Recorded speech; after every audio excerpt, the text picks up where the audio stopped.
Many people attribute the cause of their present medical problems to family history.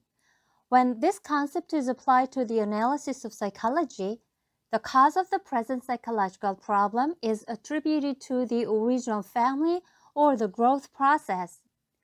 If you think that you are suffering from psychological problems related with family history, you should first understand the relationship between family history and your present psychological problems accurately. All human relationships are formed based on you yourself as the only standard. You must exist in the first place in order to have relationships with your parents, children, siblings, and relatives. It is only you yourself who can recognize happiness and unhappiness in all relationships.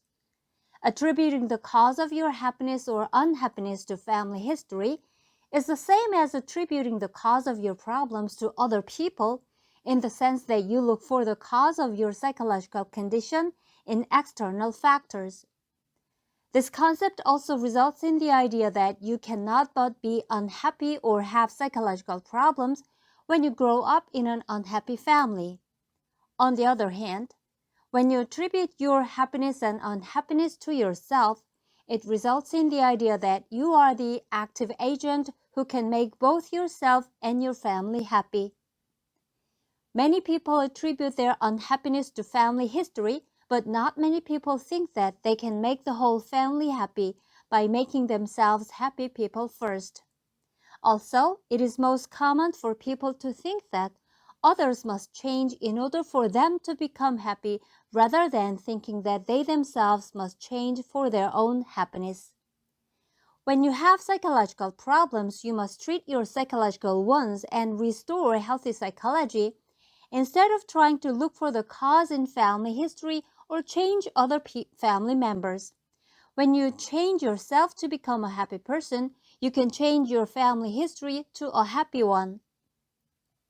When you treat your psychological wounds and restore healthy psychology, you can stop the unfortunate family history in your generation and pass down happy family history to the next generation.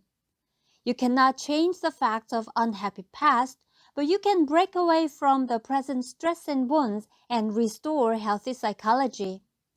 You are the one who can decide whether you will keep the unhappy family history or start building a happy family history.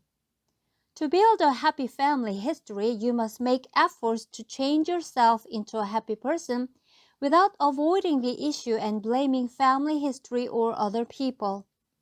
Problems that seem to run in the family are actually individual issues. When the individual issues are not adequately resolved and family members form new families of their own, it is no wonder that the problems look as if they had been passed down to the next generation. Moreover, when individual issues are not adequately addressed and continue, they usually get aggravated as time goes by, which results in the next generation suffering from even more severe psychological problems.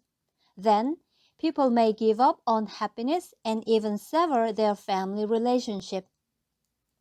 First of all, you yourself must restore healthy psychology and become a happy person. Your question must be, how can I become a happy person in a true sense, instead of what can I do about my family members being this way or that way. Your happiness can be achieved within your mind only by your own willpower and efforts, regardless of your family history or other people. Everyone wants to live happily in relationships with other people, but attributing your psychological problems to family history is simply out of focus and leads you nowhere. Being happy together starts from you becoming a happy person at present and not from others changing in any way. You can start to build a happy family history from today and lead your loved ones in the journey.